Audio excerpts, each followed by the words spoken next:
cradle the ego of a played character that loves me better than I love the idea of being a face I can place neatly in its drawer. No one will ever tell you when you're being too straightforward. Keep forgetting I was supposed to tangle the cords, hang from the floor, not cave in and save my anger for war. Shit ain't getting better, just less weird. Confronting less fears, ain't pushing buttons, just touching where it says press here. Stand back and wait for the elevator. Let's ride till it breaks, and god damn it if it collapses without me.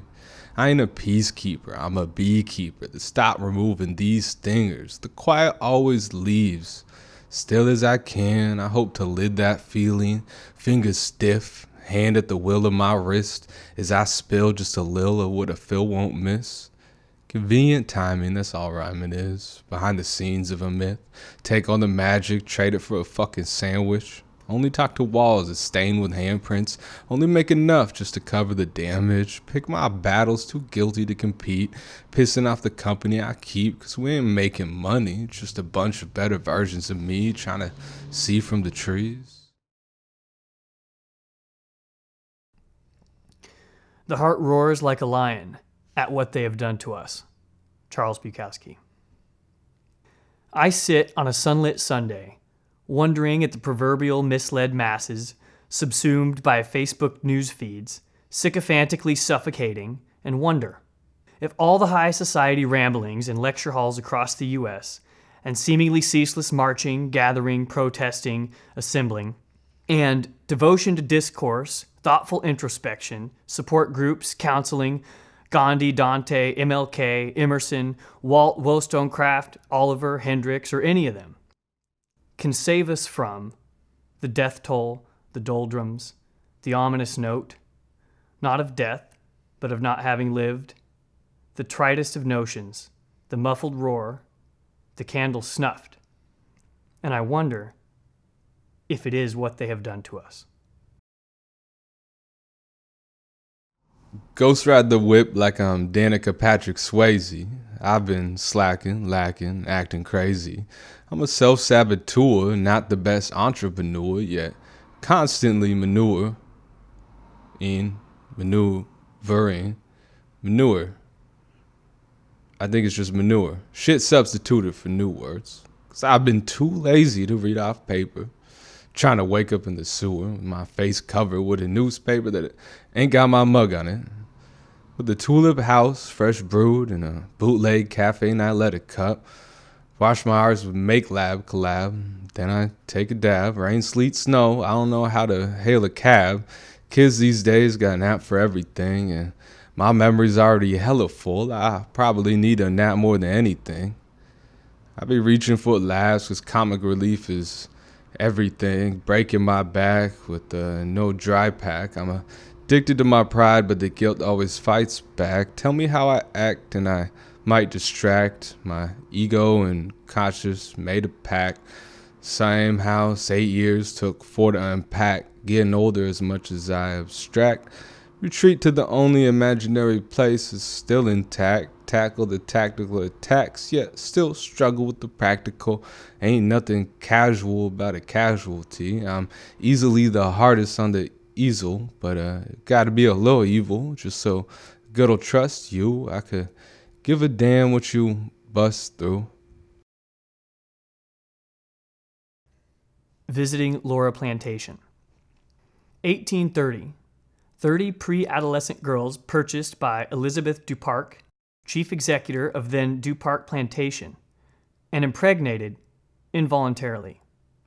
Lewis Hemlock, a product of involuntary impregnation, boldest of his peers, was branded after his third failed attempt at freedom, 10 years old, and would wear the letters ED across his forehead interminably. 2015.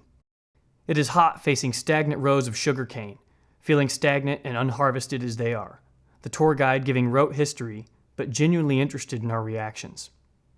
I wonder at the 19th century European love of dichotomies, opulence and destitution side by side, the big house, overlooking 30 slave cabins, 6 to a room. I recall taking snapshots of dilapidated shotgun-style houses in the French Quarter through the lens of a phablet, and my wonderment is curbed momentarily. The man standing next to me asks, "Where do the slaves go to spend the money they earn on their one day of freedom?" He is wearing Ray-Bans and a polo assassin Oxford. The tour guide responds with surprising sagacity given her southern twang and unassuming demeanor. The smart ones saved it to purchase their freedom. The others indulged and were forever enslaved. Those who delay gratification and work hard will go far in this world, no matter what their situation, she added. Back in the French Quarter, on Bourbon and St. Anne, a man with no teeth and rum breath cons people into shining their shoes by offering a tautological riddle, which, if proven true, results in him shining your shoes for an undisclosed price. Further down Jackson Square, you can hear harmonious culture collisions of Eastern and Western tones, a man engulfed in his African bass harp, a bucket of fives and ones at his feet, a basket of albums for sale at 20 apiece, a small price to pay for the sound of resplendence. In 1863, 26 slaves, including Hemlock, either were given or had purchased their freedom from Duparc Plantation. And by 1865, all 26 had returned to harvest sugar cane for enough to afford cabins 6 to a room, and Lewis Hemlock would wear the letters ED across his forehead interminably.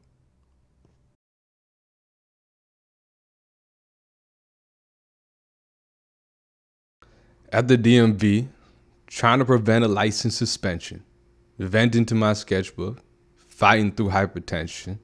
Ain't no static vengeance, erratic and defenseless against present tense. Never meant to actualize, casualize. I blame on my white half. Daddy issues on Facebook with the subscription, sub-dissing people you pretend to befriend.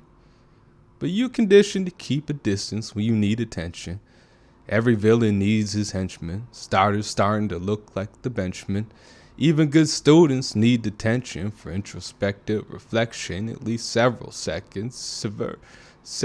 Sever, all run off, even the chain stitch. All my pain itch. I can't make my brain switch. Off-white, on-white crimes. Sometimes English was made just to rhyme. Some language was made just to find. Well, you'll never get waiting in line, but still I pulled a number, only 29 behind. I'll be out before 5. I just gotta go back to town to clock out. Sometime travel is irrelevant, but still real events ain't worth claiming a milestone. Just another clone in a vial will keep your resume on file if you don't cancel your trial. Catch a case at baggage claim. I don't care if your swag is lame. Just don't tell me you feel the same. Too bright. That squint you get at first sunrise, or at an unexpected light switch flick. The same when faced with joy unbridled. A child's smile, unaware. Abominable daylight. The light shed you have shown today. Too much and much too bright, as if with hole-punched eyelids, an unremitting stare. The light, love lost, too bright, too much to bear. I'm terrified and I feel barely alive, feeling so much that I'm scared to write. Started just rapping to see what could happen if I could use bravado in the bottle to model a mode of deportation from this nation. Racing, tasting nothing but my own blood, asking no one but clones for a ride home. My pride flown the coop. I could have died in that coupe. Maybe if I'm lucky this whole time I've been in a loop. I'm distanced but I keep showing up, hoping you could call my bluff. A phantom in the rough, diamonds in the bed of a truck, driven drunk, climbing in the bed of a truck, giving no fucks, trying to hit a buck before the clutch gets stuck. Hope I land on my bad side. In this case I have one. Suited up for another test run, undress the donut, peel out in reverse. Narrowly avoided a hearse on its way to somebody's grandma's church. It's too hot for a funeral. This machine is dirty. I ain't waiting till 30 to wash it down. Damn, my whip dirty. I left early just to catch traffic. I got a habit of discussing my mortality just to get more out of me.